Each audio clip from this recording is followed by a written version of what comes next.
محفل آپ کی بڑی ذوق والی ہے اور الحمدللہ سب لوگوں کا جوش محبت ولولہ قابل تعریف ہے۔ اب آپ یہ کریں کہ جو حضرات باہر کھڑے ہیں یا انتظامیہ یہ سب اب یکسوئی پیدا کریں، اب بیٹھ جائیں پورے تحمل کے ساتھ، اب گفتگو سنیں، اور باہر یہ بچے شور شرابہ کر رہے ہیں اس کو روکیں، اور اب جتنی دیر گفتگو جاری ہے اگر کوئی خاص مہمان نہ ہو تو اب آگے کسی نے کوئی انٹرپشن نہیں کرنی، مداخلت نہیں کرنی۔ آج میں نے آپ کے سامنے آپ کے ذوق کو دیکھ کر ایک انتہائی اہم اور حساس موضوع کا انتخاب کیا ہے۔ انشاءاللہ اس موضوع پر چند کلمات آپ کی خدمت میں پیش کر رہا ہوں اور ہم سب کا دل خوش ہوگا۔ حضور تاجدار کائنات صلی اللہ علیہ وسلم کی ولادت باسعادت ایک ایسی حقیقت کا نام ہے کہ روئے زمین کا کوئی شخص اس کا انکار نہیں کر سکتا ہے۔ کوئی روئے زمین کا آدمی یہ نہیں کہہ سکتا کہ حضور صلی اللہ علیہ وسلم کی ولادت ہوئی ہی نہیں۔ ولادت ہوئی، ولادت کو ماننا عین ایمان ہے۔ جو شخص یہ نہ مانے کہ ولادت ہوئی ہی نہیں تو وہ تو یا تو دائرہ عقل سے باہر ہے یا دائرہ ایمان سے باہر ہے۔ ولادت تو ہوئی۔ اب اس سے اگلی بات یہ کہ جس حقیقت کو ماننا عین ایمان ہے اس حقیقت کو منانا کیسے خلاف ایمان ہے؟ ایک ہے ماننا، ایکو نہ چلائیں، ایک ہے ماننا اور ایک ہے منانا۔ جس حقیقت کا ماننا ضروری ہے، ماننا عین ایمان ہے، اس کا منانا کیسے خلاف اسلام ہے یا خلاف دین ہے؟ ارے جس کا ماننا ایمان ہے اس کا منانا حسن ایمان ہے، اس کا منانا کمال ایمان ہے۔ کیونکہ ماننے اور منانے کے اندر کیا فرق ہے؟ ماننا ہوتا ہے اقرار کے درجے پر اور منانا ہوتا ہے اس کے اظہار کے درجے پر۔ کسی شے کو ماننا یہ اقرار ہوتا ہے اور کسی شے کو منانا یہ اس ماننے کا اظہار ہوتا ہے۔ تو پھر اقرار ضروری ہے تو اظہار بھی ضروری ہے، اور اگر کسی شے کا اقرار ضروری ہو اور کوئی آدمی اس کا اظہار نہ کرے تو جو اظہار نہ کر سکے وہ یا تو بزدل ہے یا منافق ہے۔ کہ جس شے کو مانتا ہے، اقرار کرتا ہے، اس کا اظہار نہیں کر سکتا تو یا نفاق ہے یا پھر بزدلی ہے۔ اگر اس کے دل میں ایمان بھی ہے، جرأت بھی ہے، تو وہ اقرار بھی کرتا ہے، اظہار بھی کرتا ہے، وہ مانتا بھی ہے، وہ مناتا بھی ہے۔ اور ولادت مصطفیٰ صلی اللہ علیہ وسلم کو منانا جوں اس کا چرچا بڑھتا چلا جائے گا اسی قدر عقیدہ توحید کی بنیاد پختہ ہوتی چلی جائے گی۔ ہم ہر لمحے، ہر سال، ہر مجلس میں، ہر محفل میں میلاد مصطفیٰ صلی اللہ علیہ وسلم کا ذکر کر کے عقیدہ توحید کا اظہار کر رہے ہوتے ہیں کہ لوگوں سنو، جس ہستی کو ہم محبوب کائنات مانتے ہیں، جن کی عظمتوں کا اقرار کرتے ہیں، ہم انہیں خدا نہیں سمجھتے۔ خدا وہ ہے جو لم یلد ولم یولد ہے، مصطفیٰ وہ ہیں جن کا میلاد ہوا ہے۔ اس لیے وقت گزرنے کے ساتھ ساتھ جو اس کا چرچا بڑھتا جا رہا ہے یہ من جانب اللہ ہے، اس میں آپ کا اور میرا کسی کا کوئی کمال نہیں ہے۔ اب یہ آئیے، یہ میلاد کیا ہے؟ یہ میرے آقا صلی اللہ علیہ وسلم کی تخلیق نہیں تھی، یہ ظہور بشریت تھا۔ میلاد اردو میں ترجمہ کریں گے تو اس کا معنی ہو جائے گا پیدائش، لیکن عربی میں دیکھیں گے تو تخلیق کا معنی بھی پیدائش ہے، میلاد اور ولادت کا معنی بھی پیدائش ہے، لیکن فرق ہے میلاد میں اور تخلیق میں۔ تخلیق ہے وجود مصطفیٰ کا پیدا ہونا، اور میلاد ہے بشریت مصطفیٰ کا پیدا ہونا۔ میلاد سے 12 ربیع الاول سے میرے آقا کی ذات کو اللہ نے پیدا نہیں کیا، ذات کو تب پیدا کیا جب کوئی تھا ہی نہیں، جب نہ زمین تھی، نہ آسمان، نہ شمس و قمر، نہ لوح اور قلم، نہ ملائکہ، نہ انسان اور جنات، نہ نباتات و جمادات، نہ لوح اور قلم، نہ حجر و شجر، کچھ بھی نہ تھا۔ اور اللہ نے جب تخلیق کا ارادہ فرمایا، مخلوق کو پیدا کرنے، آغاز کرنے کا ارادہ فرمایا، تو ہر شے سے پہلے نور محمد مصطفیٰ کو پیدا فرمایا۔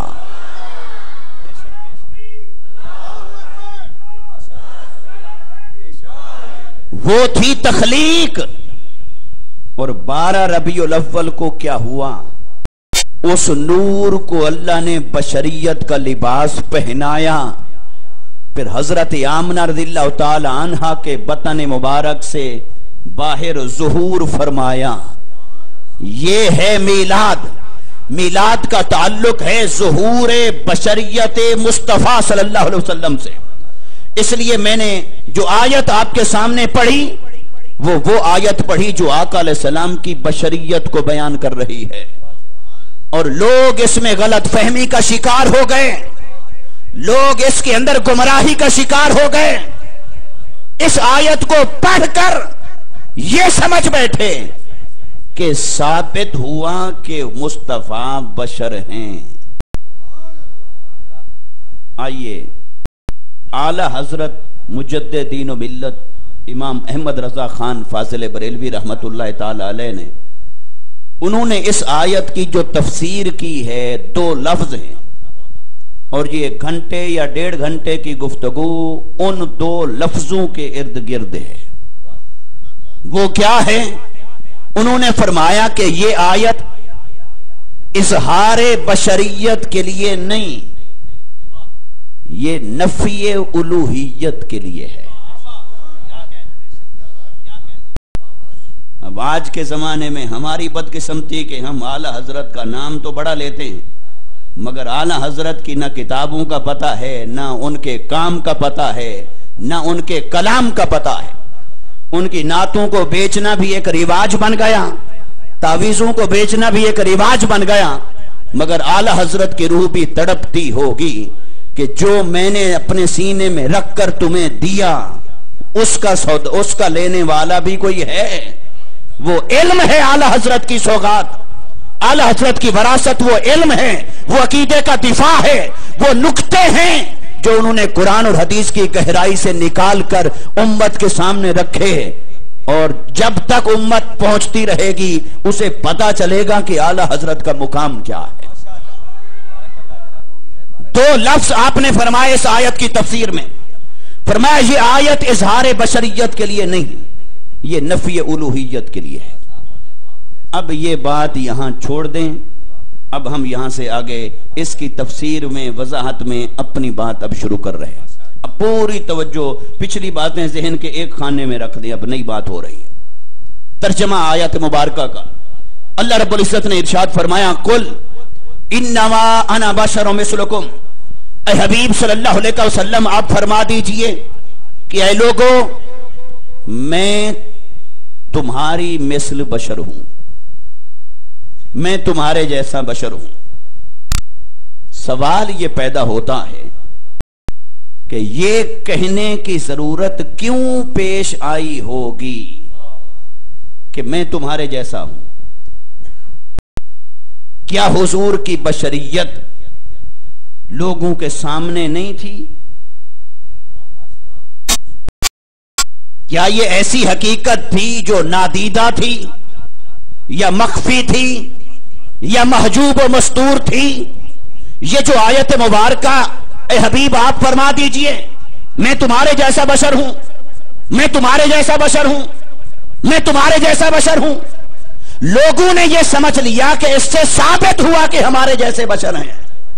ارے نہیں، ذرا غور کرو، بشریت تو سب لوگوں کو نظر آ رہی تھی، تو یہ کہنے کی ضرورت کیوں پیش آئی کہ میں تمہارے جیسا بشر ہوں؟ اس سے لگتا یہ ہے کہ دیکھنے والوں کو یہ لگتا نہیں تھا کہ یہ ہمارے جیسے بشر ہیں۔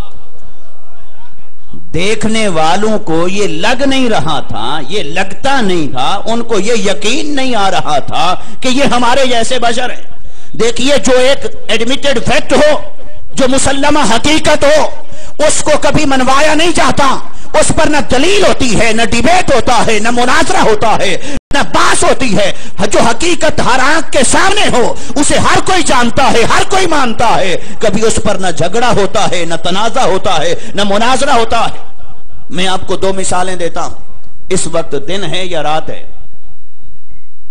جس کو پتا ہے وہ ذرا بتائے مجھے، دن ہے یا رات ہے؟ بولیے، دن ہے۔ کیا کوئی اس بارے میں کسی کو غلط فہمی ہے کہ یہ دن ہے یا رات ہے؟ کیا کوئی 2 آدمی آپس میں لڑ کر مناظرہ کرتے ہیں؟ ایک کہے کہ سورج طلوع ہو گیا، اس سے ثابت ہوا کہ دن ہے، لوگ اپنے دکان پہ بیٹھ گئے، ثابت ہوا کہ دن ہے، کام کاج شروع ہو گئے، ثابت ہوا کہ دن ہے، روشنی آ گئی، ثابت ہوا کہ دن ہے۔ اسے کہا جائے گا بھی دن کو ثابت کرنے کی ضرورت نہیں، اسے ہر کوئی جانتا ہے، اسے ہر کوئی مانتا ہے، یہ ہر ایک کو نظر آ رہا ہے کہ یہ دن ہے، اس پر کوئی کنفیوژن نہیں ہے، کوئی تنازع نہیں ہے، کوئی اختلاف نہیں ہے۔ یہ تو بچے کو بھی پتا ہے کہ یہ دن ہے، رات کا بھی ہر ایک کو پتا ہے کہ رات ہے۔ اگر یہاں آپ کھڑے ہوں ذرا، یہ مرد ہے یا عورت ہے؟ کسی کو کوئی شک ہے؟ کوئی آپس میں آپ نے دیکھا 2 آدمی بحث کر رہے ہوں، وہ کہے ان کی داڑھی ہے، ثابت ہوا کہ یہ مرد ہیں، ان کا لباس مردوں والا ہے، ثابت ہوا کہ یہ مرد ہیں، یہ مجمع عام میں جلسے میں آ کے بیٹھے ہیں، ثابت ہوا کہ یہ مرد ہیں۔ ان دلیلوں سے، ان چیزوں سے کسی کو بلا یہ ثابت کرنے کی ضرورت پیش آتی ہے کہ یہ مرد ہیں؟ ہر دیکھنے والا سمجھ جاتا ہے کہ یہ مرد ہے اور یہ عورت ہے۔ تو ایسی حقیقت جو ہر آنکھ کے سامنے واضح ہو، اسے کبھی نہ بتایا جاتا ہے، نہ جتلایا جاتا ہے، نہ منوایا جاتا ہے، نہ آرگو کیا جاتا ہے، نہ مناظرہ ہوتا ہے، نہ ڈیبیٹ ہوتا ہے، نہ تنازع ہوتا ہے۔ اب 2 مثالیں ذہن میں رکھیں، میں آپ سے کرتا ہوں سوال، بشریت کیا ہوتی ہے؟ بشریت کہتے ہیں اس جسم کو جس میں سر ہے، دھڑ ہے، ہاتھ اور بازو ہیں، ٹانگیں اور قدم ہیں، یہ جو جسم ہے اسے کہا جاتا ہے بشریت۔ تو بشریت مصطفیٰ صلی اللہ علیہ وسلم، کیا کسی ایسی شے کا نام تھا جو عرب کو نظر نہیں آ رہی تھی؟ کیا اس معاشرے میں لوگ بے خبر تھے کہ یہ بشر ہیں؟ جب ہر کوئی بشر تھا تو حضور کی بشریت بھی سب کے سامنے تھی یا نہیں تھی؟ ابو جہل کا بھی جسم تھا، ابو لہب کا بھی جسم تھا، صحابہ کے بھی جسم تھے، ابو بکر و عمر کے بھی جسم تھے، مصطفیٰ کا بھی جسم تھا۔ جسم کو بشریت کہتے ہیں، تو جسم تو ہر ایک کے سامنے تھا۔ یہ کہنے کی ضرورت کیوں پیش آئی میں تمہارے جیسا بشر ہوں؟ کیوں پیش آئی ہوگی؟ بشریت مصطفیٰ اس معاشرے میں، بشریت مصطفیٰ اس معاشرے کو بتانے کی ضرورت کیوں پیش آئی؟ جس معاشرے میں مصطفیٰ کا میلاد ہوا، جس معاشرے میں مصطفیٰ کا جسم اقدس، جس معاشرے میں مصطفیٰ کی رضاعت، جس معاشرے میں مصطفیٰ کا بچپن، جس معاشرے میں مصطفیٰ نے بکریاں چرائیں، جس معاشرے میں مصطفیٰ نے تجارت کی، میری آقا کا بچپن ان کے سامنے، لڑکپن ان کے سامنے،